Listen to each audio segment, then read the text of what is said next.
Before we get into the video, make sure y'all like, subscribe if you're new. I mean, come on, what are you doing? If you're not subbed to me by now, my content is fire for chats from his news videos, stop motions, toy reviews, toy photography breakdowns, music occasionally. My Instagram is linked down below. And yeah, let's get straight to it. Okay, so before we get into the meat and potatoes of what you see in the title, first up I want to give you guys a little update on some more reveals we're going to be seeing later on this month.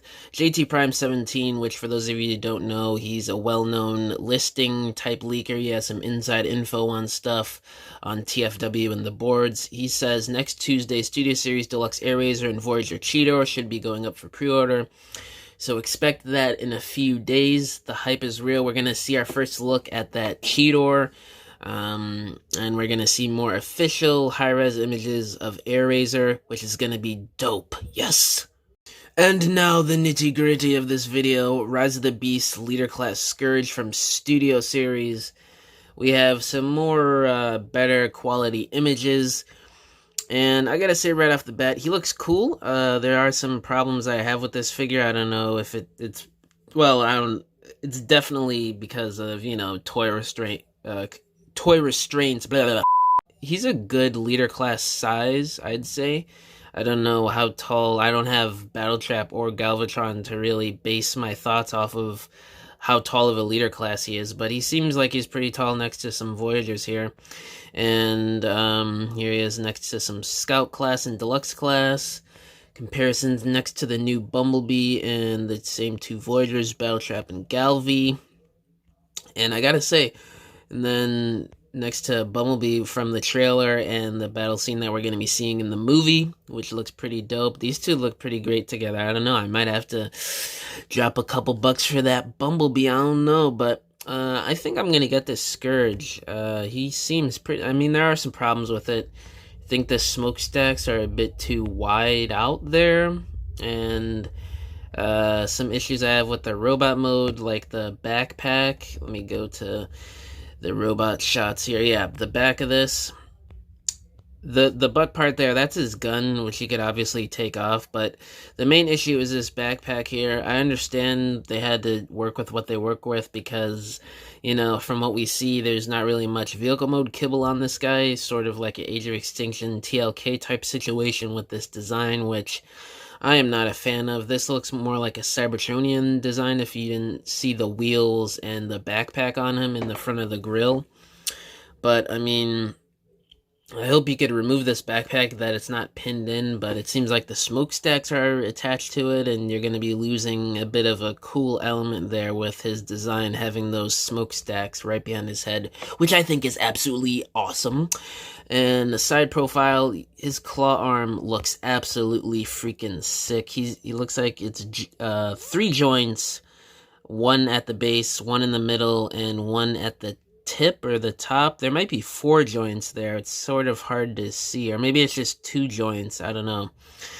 But I definitely love that claw arm, and his blade that he uses to stab Bumblebee in the trailer looks sick with those sculpted details you can see through the light. That is scrumptious.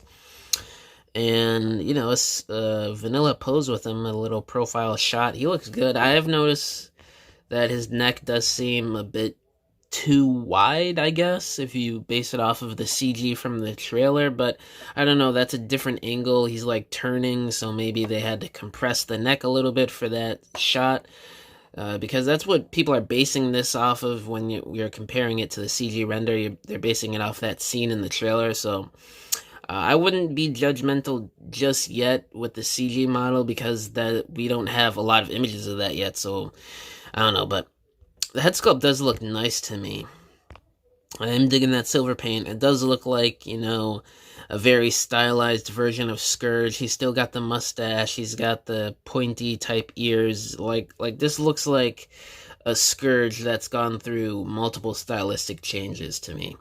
And he looks very cool. And you can see that he does I think on the next image it'll be better to see. He has his badges that he's taken from Maximals, Autobots, and Decepticons, and I think there's Wreckers and Elite Guard symbols on there, which is pretty sick. He's got the chainmail all on him. Well, not chainmail, the chains. This is a nice vehicle mode. Some people have complained about the kibble on the back there, but that is accurate to what we see on the vehicle in the actual movie.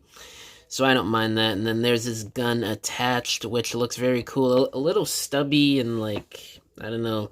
But it does look pretty cool and accurate to what we saw like for a split second in the trailer. And it looks like he has hand articulation on this hand as well, which is awesome.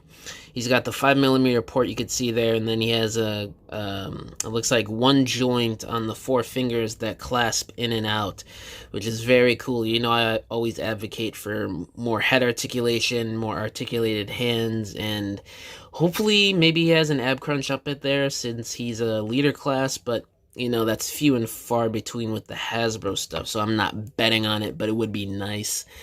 And then a little bit of an action stance there. Yeah, he looks cool. I mean, this is about what I expected from a Studio Series Scourge. There was going to be a backpack of some sort. I mean, it is what it is.